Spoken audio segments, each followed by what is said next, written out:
Boa noite a todos. Sempre com muita alegria que eu venho para cá para falar com vocês.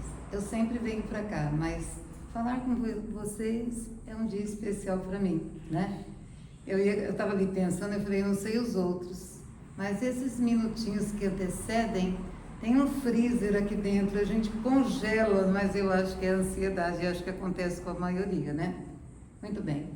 Então hoje eu escolhi um tema que eu já falei ele faz um bom tempo, mas que eu considero assim de muita importância, porque dirige praticamente a nossa vida. Hoje nós vamos refletir sobre faixas mentais. E dentro do assunto faixas mentais, nós vamos falar sobre o grande risco da nossa vida, que são os pensamentos, porque tudo acontece através dos pensamentos, né? Às vezes a gente não se dá conta disso, a gente não percebe que tudo que a gente faz está baseado nos pensamentos, né? Então, é algo de grande importância, porque de acordo com aquilo que eu penso, de acordo com os pensamentos que eu vou gestando dentro de mim, é o ritmo da minha vida. E aí eu faço as escolhas de acordo também com esse tipo de pensamento, né?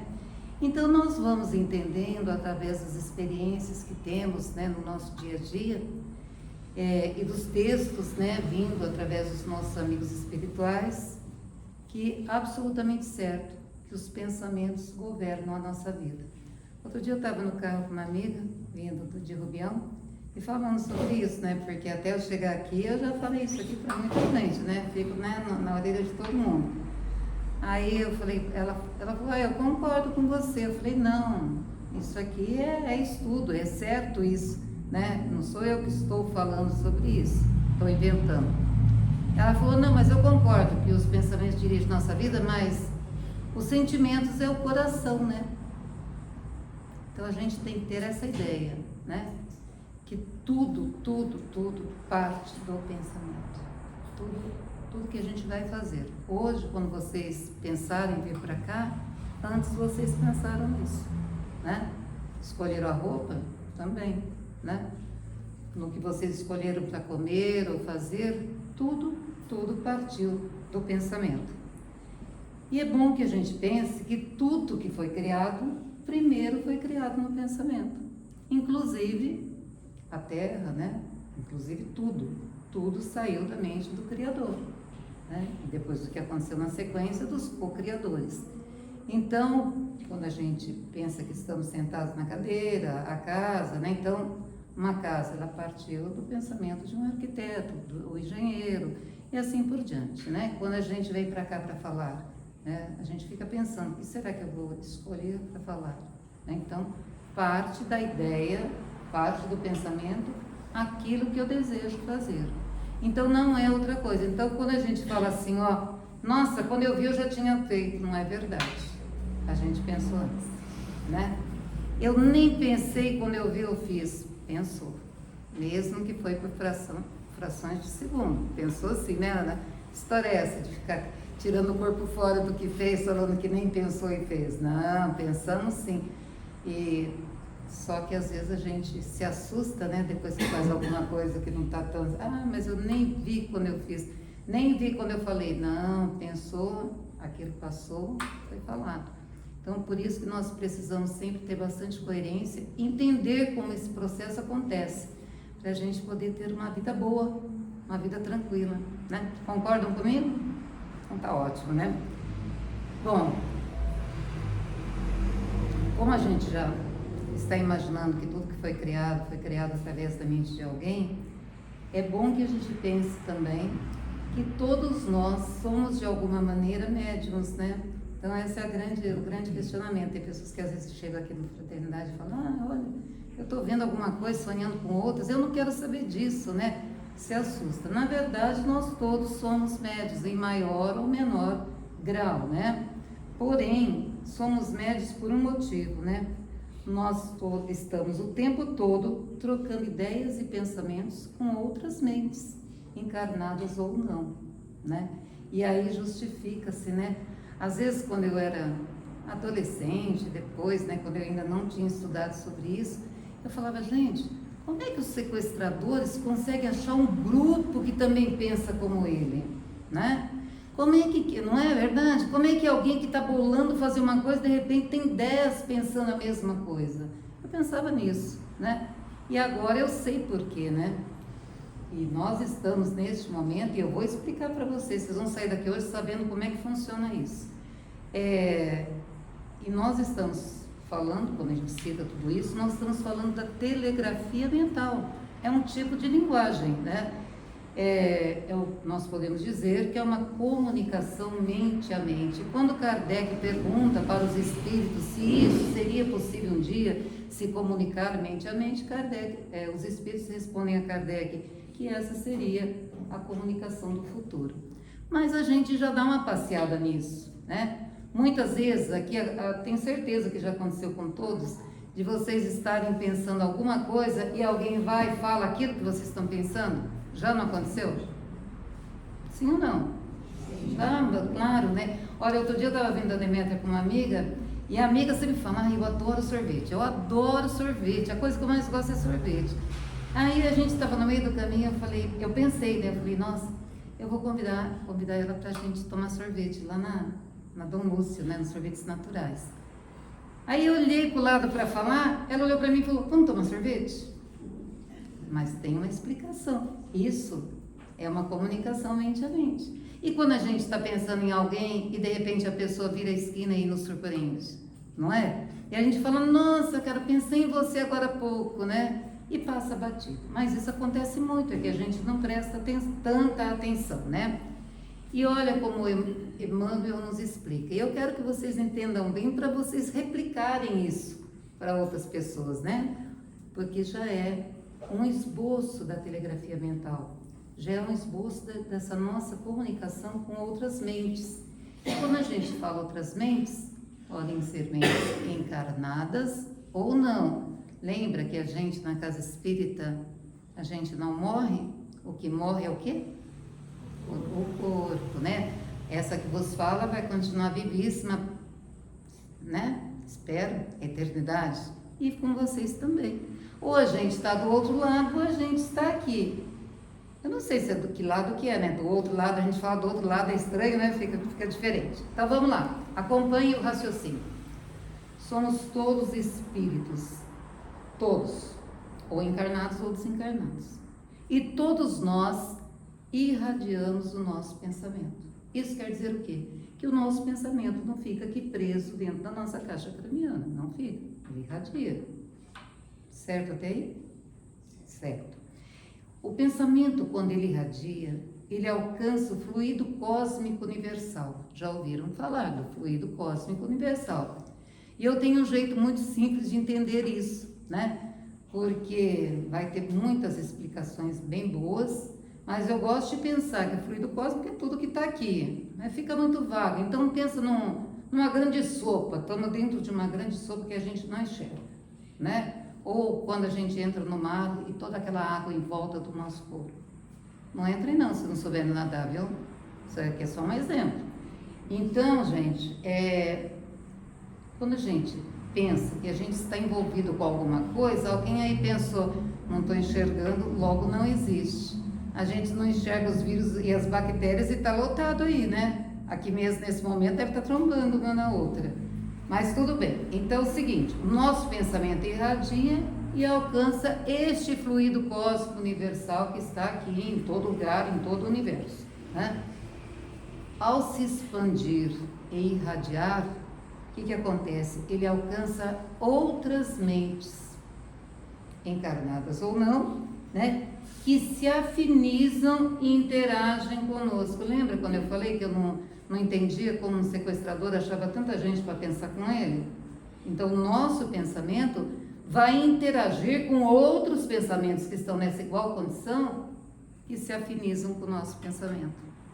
Então, se vocês gostam de estudar a doutrina espírita, sempre vai ter alguém lá falando da doutrina espírita com vocês. Os pensamentos que chegam podem ser esses, porque nós vamos encontrar mentes que também gostam disso. Entenderam até aqui? Ótimo.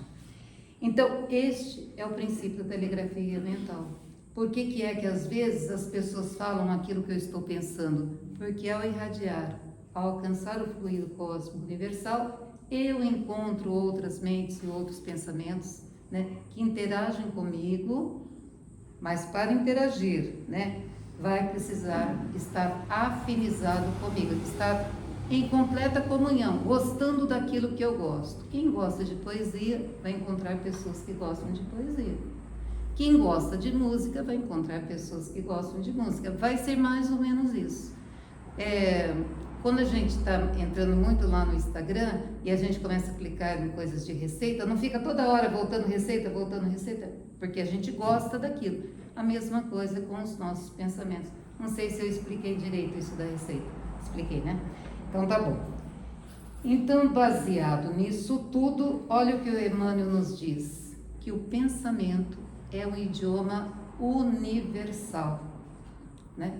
Então eu posso estar lá na Polônia e entender o sentimento de uma polonesa, captar aquilo, porque eu não vou captar na língua, eu vou captar na essência, no sentimento. Quando a minha amiga falou, vamos tomar um sorvete, ela sentiu o desejo de tomar sorvete. Ela não sabia que eu tinha pensado, eu vou chamar ela para tomar sorvete comigo. Deu para entender? Ótimo. Então, a partir de hoje, os pensamentos que chegam, vocês têm que pensar, olha, e a gente, aqui, antes de eu falar isso, a gente tem que buscar lá em Jesus o que ele dizia, né? O que Jesus fala para a gente? É ele, o mestre, o nosso professor. O que ele fala? Vigiar. Vigiar e orar. Sempre, sempre. Mas por que Jesus nos alerta para a gente vigiar os pensamentos? Por que será? Porque nós somos toda hora, né, assoberbados, né? Chega muita coisa de fora. Porque, olha, é muito importante, a gente precisa entender da importância do pensamento que rege os nossos pensamentos, nossas atitudes. Mas eu tenho também que saber o que está chegando aqui, né? Que tipo de pensamento que está chegando. Porque, olha, ou a gente se liberta pelo pensamento, ou a gente se escraviza por ele. E eu vou explicar. Olha, muitos anos mesmo. Um dia na salinha de atendimento aqui, nós tínhamos feito um atendimento bem sério. E eu sentei, olhei para o Nali e falei para ele assim, nossa, Nali, a gente tem que vigiar os pensamentos toda hora. Você lembra que você me respondeu? O que é menor, momento ou instante? Ele falou toda hora, não, né, Malu? Todo minuto. E eu lembro que, olha, eu fiquei surpreendida. Eu falei, nossa, mas todo minuto eu preciso vigiar meu pensamento? Pois é, precisa. Quando a gente não vigia, é por isso que às vezes a gente fica assustado com alguns pensamentos tenebrosos que entram dentro da nossa mente. Já aconteceu com vocês, não já? Gente, por que eu estou pensando isso? Nossa, que susto! Então a gente vai chegar lá para explicar por quê. Então, ou a gente se escraviza pelo pensamento, ou a gente se liberta por ele. E é muito simples, né? Então, veja bem, se meu pensamento, se minhas ideias, está atrelado exatamente no mundo físico, só no físico, não vai ter jeito, né? Então, eu penso só na minha satisfação pessoal, eu vou ficar muito preocupada com a grana, eu quero cada vez mais grana, eu fico preocupada porque eu não estou ganhando bastante, eu fico preocupada com as coisas. Tá calor, né? Cadê a pessoa que liga? É a Dani. A Dani liga o computador, ela liga, arruma o celular e liga o ventilador. Aí, Dani.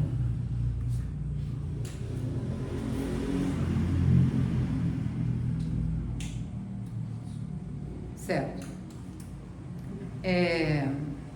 Então, é o seguinte, então, se o meu pensamento está puramente ligado nas coisas materiais, vai ser difícil para mim entender que eu preciso ter pensamentos melhores. Eu vou sempre estar sendo convidada a pensar naquilo. Então, por exemplo, eu vou pensar que eu gosto de beber, que eu gosto de comer demais, que eu quero ter sexo irresponsável, que eu quero falar, que a vida do outro pode ser o assunto das minhas conversas.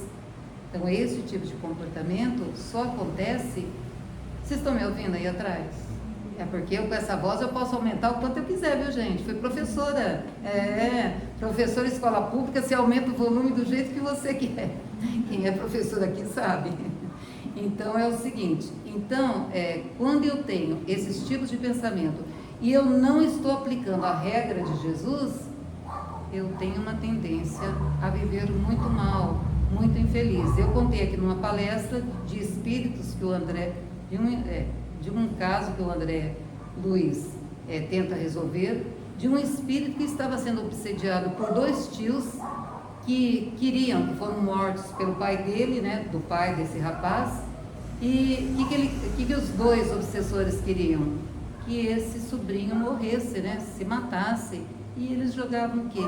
Ideia de eu preciso mais dinheiro. Então o tempo todo ele pensava, eu preciso de mais coisas, eu preciso de mais terra, eu preciso, e esqueceu de todo o resto, né? Então quando André Luiz e o amigo chegam naquela fazenda onde esse rapaz estava passando por essa obsessão, ele estava a um ponto mesmo de morrer, né? Que a ideia era enlouquecê-lo, né? Então a gente precisa tomar muito cuidado e tomar por regra isso que o Nali me falou. Precisamos vigiar o nosso pensamento toda hora? Todo minuto. Todo minuto, né? Todo minuto às vezes ainda é pouco. E orar na sequência e evitar aqueles pensamentos. Como isso é algo que cansa, né? Torna-se cansativo quando você esbarra com pensamentos difíceis, as pessoas costumam desistir, mas não podemos, né? Porque é através disso que a gente vai se livrar de algumas situações mais difíceis. Eu aumento a voz, mas aí eu tenho que pôr o alto. Mas se eu anseio por coisas superiores, por situações superiores na Terra, eu vou usar aqui na Terra, né, dos recursos da Terra como escada de ascensão para evoluir nessa nossa vida. Então, como é isso? Se eu sonho com coisas superiores. Então, diferente de desejar, né, fazer tudo errado, fazer coisas que não são tão boas, eu vou ter um pensamento lá em casa, nossa, está chegando o Natal, eu sei fazer tal coisa, acho que eu vou fazer e doar para os pobres. Um pensamento bom, né? Mas é um pensamento bom eu pensar, nossa, eu tenho um jeito meio áspero de falar, vou melhorar meu jeito de falar com a minha família. Quer pensamento melhor? Né? Então a gente vai ocupando algumas coisas para conseguir se elevar aqui. Mas como que eu descubro que o meu jeito de falar não é bom? Quando eu vigio meus pensamentos, né? Então eu quero que vocês se comprometam comigo a vigiar esses pensamentos de hora em hora aí, hein, gente? Que é o que eu faço. E é o que você faz, não é? E é o que o Mário faz. Não é porque a gente está falando aqui que a gente ficou isento. Não, pelo contrário. A situação às vezes fica até pior, né? Então nós podemos usar o pensamento como uma alavanca propulsora. O que é uma alavanca propulsora? É aquilo dos filmes. Sabe dos filmes que você baixa o negócio aqui e a pedra voa lá? Isso é uma propulsão, né? Então eu posso usar, né, o pensamento assim, ou para me escravizar, ou para me libertar. Então, isso precisa ficar claro para nós. Não é o estômago que vai me levar para a ruína, não é o meu coração, não são os órgãos sexuais, não. É o meu pensamento. E eu posso determinar que eu sou a dona da minha casa mental e resolver administrá-la melhor. Quem tiver interessado, capítulo 3 do livro Mundo Maior, vocês vão ter um apanhado de como que a coisa acontece dentro dos andares que temos na nossa casa mental. Muito bem, no livro Seara dos Médiuns, no capítulo 38, vocês vão encontrar um capítulo chamado Faixas, que todo mundo vai ler hoje, né? No máximo amanhã cedo. Verdade, tem que chegar lá e procurar. Se não tiverem o livro, digitem no Google, aparece lá o textinho de faixas. Vai falar isso que eu vou falar agora. E lá, Emmanuel vai dividir em alguns itens a melhor maneira da gente entender como os nossos pensamentos acontecem, né?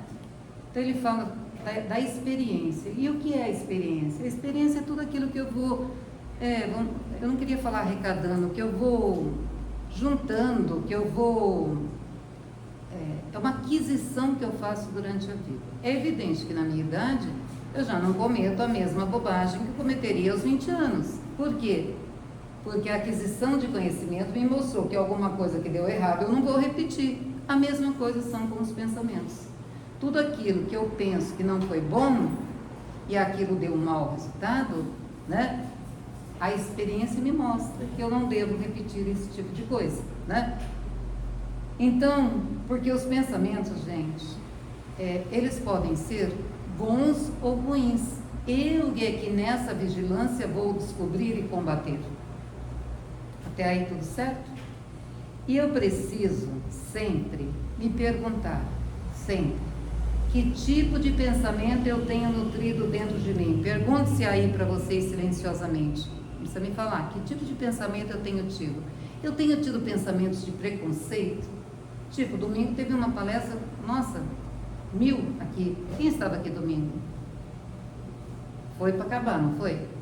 Foi, a gente sentiu lágrimas nos olhos, porque falou de preconceitos de uma forma tão clara, e não cabe para nenhum espírita, para ninguém que estuda a nossa doutrina, ter algum tipo de preconceito, seja lá o que for. Não cabe para nós, né? Foi muito esclarecedora. Então, eu posso, numa vigilância, ao vigiar meus pensamentos, eu posso me pegar tendo uma atitude de preconceito. E aí, o que eu vou fazer? Eu vou orar, vou tentar consertar, vou tentar abafar aquilo dentro de mim. Então, eu preciso sempre estar vigilante, sabendo o que se passa aqui dentro, para poder avaliar qual é o rumo que eu estou tendo na minha vida, ditado pelos meus pensamentos. E entendo que, pela experiência, né? Pela experiência, por exemplo, é muito vergonhoso a gente ser preconceituoso. É muito vergonhoso. Se é vergonhoso, eu não quero ser. Eu não quero sentir essa... Eu costumo dizer na minha casa que o sentimento mais ruim de sentir é vergonha, né? Então, eu não sei se vocês compactuam com essa minha ideia. É muito ruim sentir vergonha, né? Eu lembro de alguns episódios quando eu era criancinha, que eu lembro até hoje. Meu Deus do céu. Então, se a gente não quer sentir sentimentos que nos chateiam, aborreçam, a gente precisa estar vigiando esses pensamentos, se comprometendo a não fazer mais isso, né? Mas para isso eu tenho que saber como é que eu estou. E para saber como é que eu estou, eu tenho que estar em constante vigilância. E eu entendo que, pela experiência, né? Eu entendo que eu sou aquilo que eu estou cultivando. Não o que eu estou falando que eu sou. Eu sou aquilo que eu estou cultivando. Eu estou cultivando bons pensamentos? Ah, então, beleza, né? Mas se eu não estou cultivando, não está passando desapercebido para os outros. Vez por outra, escapa-se alguma coisa e a gente entende como a pessoa é, certo? Essa foi a situação da experiência que eu posso usar para me sair bem com os meus pensamentos. A outra são os estímulos. Os estímulos acontecem fora da gente, a todo momento e a toda hora, né? O estímulo pode ser isso, uma conversa como essa que eu estou tendo com vocês. E vocês saindo daqui e falem para vocês antes, quer saber, vou dar um jeito nisso. Ela vigia de minuto em minuto, eu também. Pode ser, isso é um estímulo, né? E o estímulo pode ser em cima de alguma coisa que a gente já conhece, já sabe que existe. Eu vou contar um caso aqui que eu já contei para todo mundo, viu, Rômulo? E o Rômulo presenciou isso. Quinta-feira passada, a gente se apresentou em Lençóis Paulista, numa cidade próxima aqui, e teve um momento crucial que para mim foi assim... Foi incrível, né? Porque na hora eu senti um nó na garganta, e não foi só eu, o grupo todo se emocionou muito. E eu só estou falando aqui porque eu pedi para a pessoa, eu falei, vou falar tudo que você falou, e vou falar seu nome. Ele falou, tudo bem, né? A gente se apresentou lá e nós nos apresentamos com um grupo de músicos, né? E um deles tocava e cantava. E as músicas eram nordestinas, contando a história do povo do Nordeste, que é uma história muito sofrida. Eu sei e vocês sabem, né? A gente não canta desde a adolescência a música Asa Branca, que conta a tragédia do povo nordestino, né? Asa Branca que voou, né? Bateu asas e voou. E ele foi, né? A nossa maestra pediu que ele falasse sobre as músicas. E ele foi, né? Tocando, cantando, acompanhado dos músicos e contando a história da música. Foi isso, né, Romulo? Foi contando a história, né? O Romulo estava lá tocando também. ele foi contando a história. E quando chegou a última música, que era a Anunciação é aquela música maravilhosa do Tu Vens, a gente tocou tanto ela, gente, era tão comprida que a gente não chamava mais de Anunciação, só de Tu Vens. Agora é aviso Tu Vens, né? Mas a hora que ele foi falar do Tu Vens, nós todos tínhamos abaixado o nosso instrumento, olhando para ele, a gente percebeu que ele, e eu fico emocionada até agora, que ele se emocionou. E ele falou que aquela música era causava-se algo dentro dele, um aperto no coração dele, porque aquela música remetia à história da família, dos antepassados, da história dele, né? E ele nos contou o seguinte fato, que eu sabia e vocês também vão saber, que ele sempre vai. E na última viagem ele esteve perto da Serra Talhada, que ainda não é o Agreste, é a entrada do Agreste. E ele falou, olha, naquela cidadezinha ali que eu entrei, faziam 5 anos que não chovia. Ele foi há pouco tempo. 5 anos que não cai uma gota de água do céu. Mas olha o que me pegou no meu coração e pegou o coração de todos os músicos. Tem criança que nasceu lá e nunca viu cair uma chuva. Tem criança que nasceu lá e não sabe como é o barulho de uma chuva caindo do céu. Que não sabe o que é uma chuva com vento, não sabe o que é relâmpago, não sabe o que é trovão. E aí ele foi contando, né? Que ele já não reclama de mais nada, porque isso aí é muito forte. E eu senti algo tipo assim, caramba, havia chovido muito aqueles dias. Quinta-feira ainda estava chovendo. E eu, talvez, tenha olhado para o cesto de roupa e falado, ai meu Deus, que dia que vai parar de chover para eu pôr essa roupa no varal? E quantos aqui não falaram, de novo amanheceu chovendo, eu vou ter que ir para o trabalho e me molhar, né?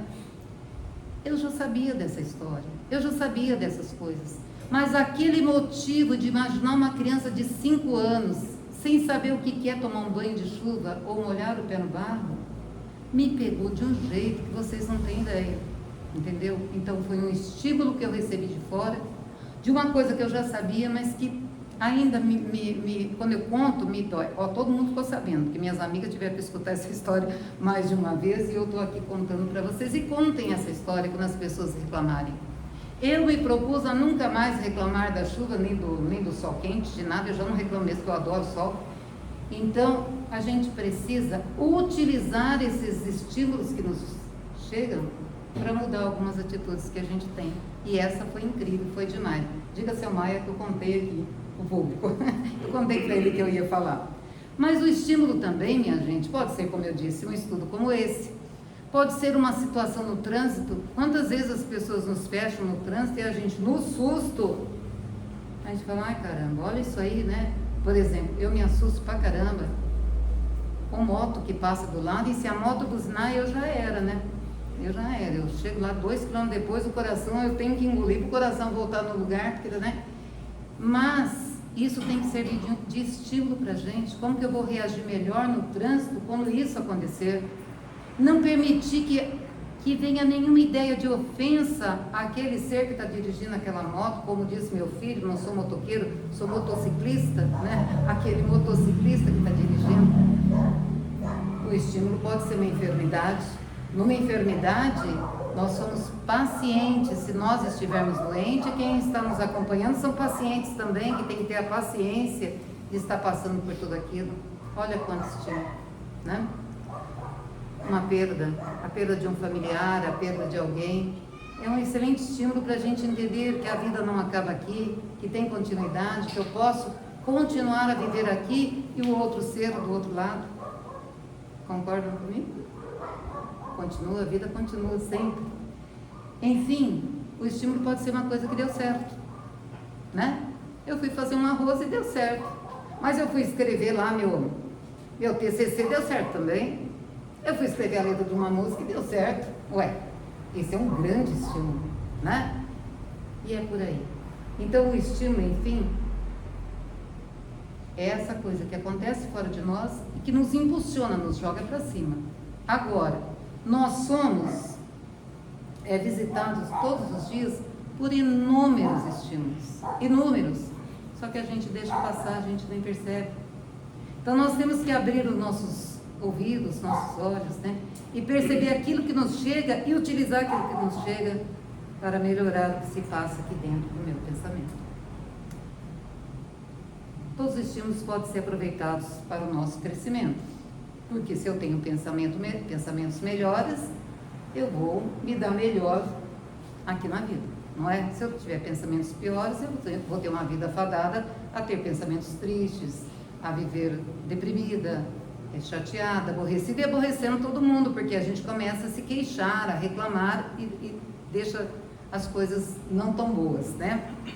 Porque olha que bacana, o que importa não é tanto o que nos acontece, o que importa é como eu recebo aquilo que me acontece.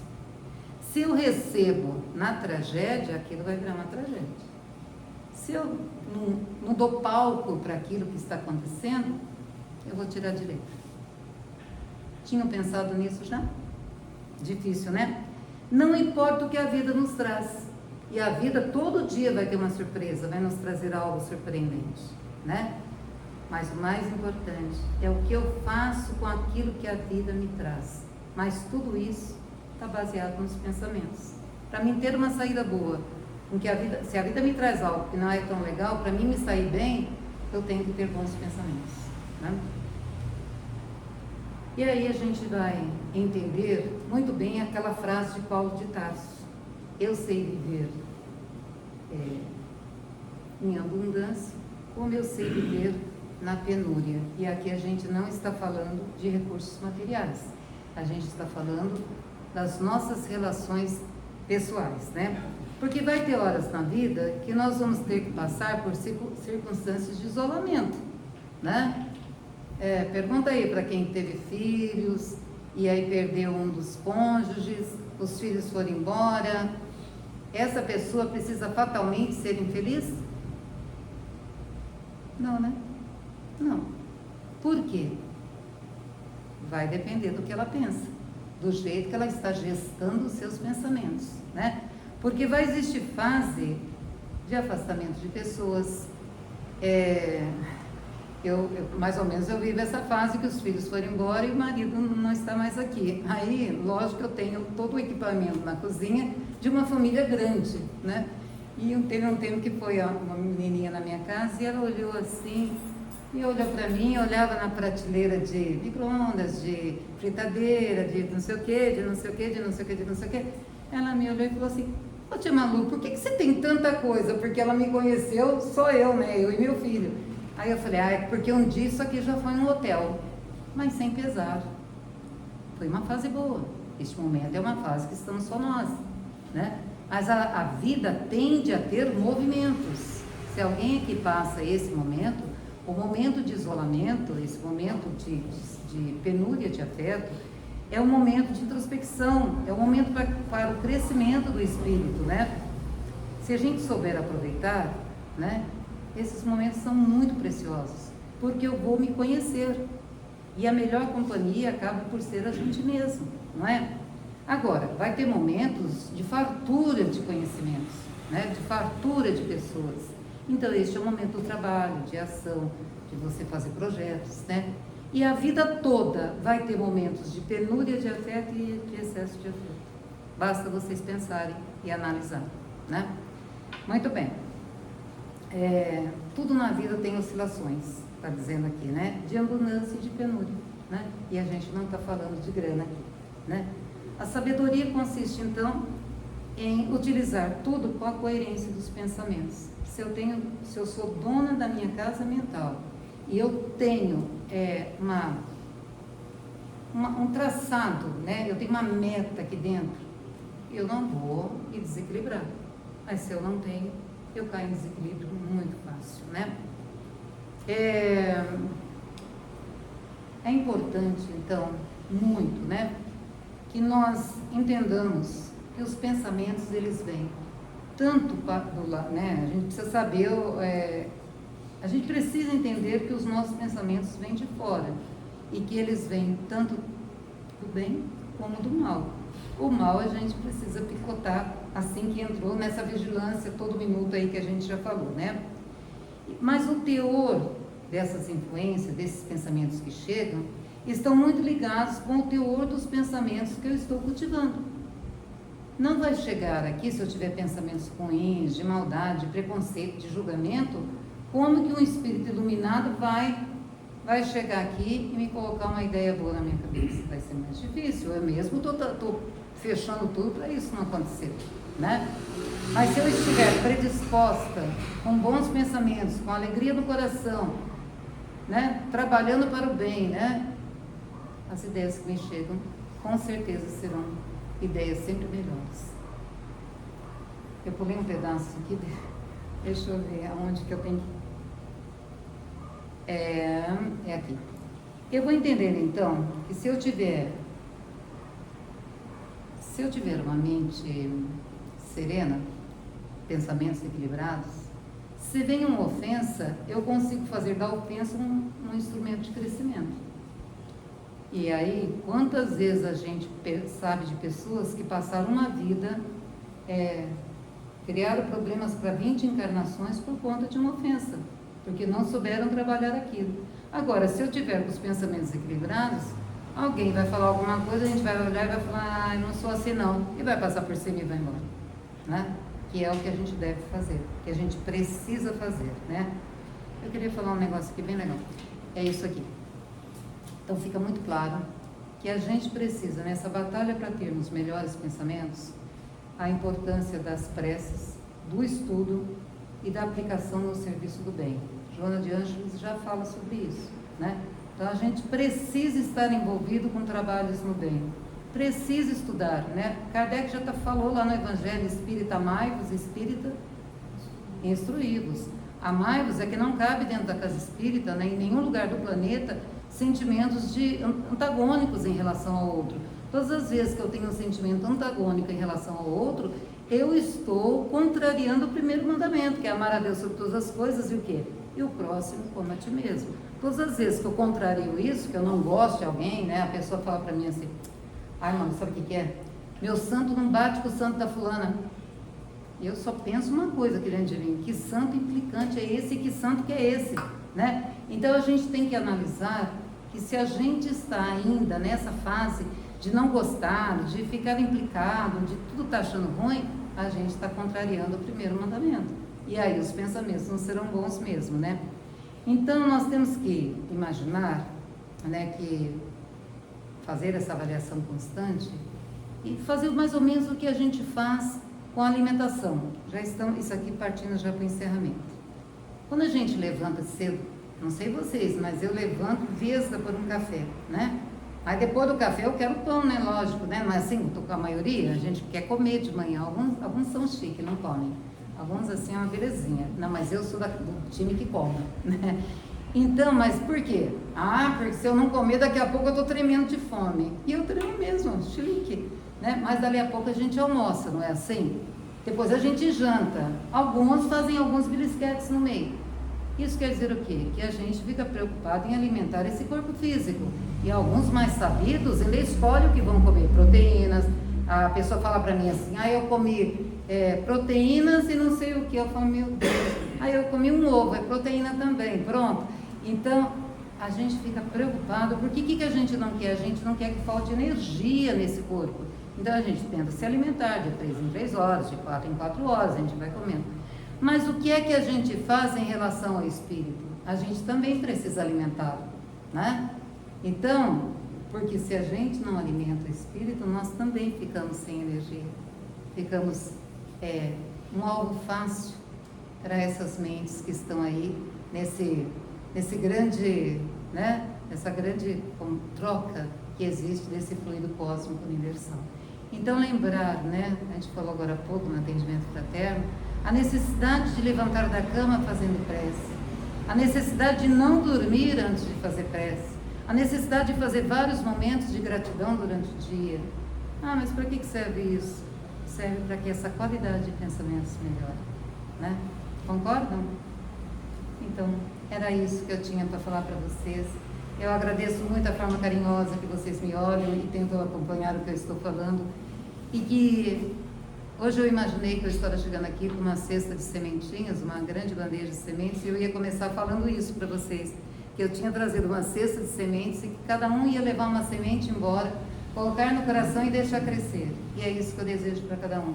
Façam crescer a semente dessas faixas mentais que nós falamos hoje, do pensamento, e lutem.